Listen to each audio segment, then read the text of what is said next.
So ito ang tinatawag nating cash crops o high value crops sa agriculture.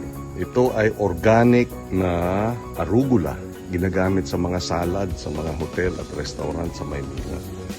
Yan, yung nasa likod kong dalawang 2 plots. Ang total square meters ng dalawang plot na yan ay about 60 square meters. Ganito ang bilangan ng benta. Sa 60 square meters, kulang-kulang 1.25 kilos ang estima ng harvest ng arugula per square meter. At binebenta sa 250 pesos per kilo.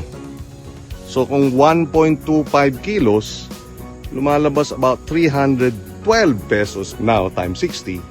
Lumalabas halos 20,000 ang benta ng arugula sa 60 square meters. Sa loob lamang ng 30 araw ang mula planting hanggang harvest. Yan ang arugula.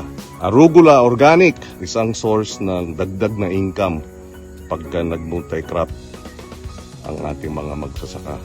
At nung nakaraang taon, magba 1 year na sa January, nakapag-graduate tayo dito sa ating Sweet Spring Country Farm sa tulong ng DA at ng ATI ng about more than 50 vegetable farmers na tinuruan ng organic vegetable farming.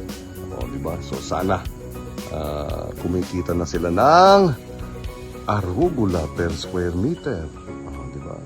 250 a kilo. Mabuhay ang organic vegetable farming.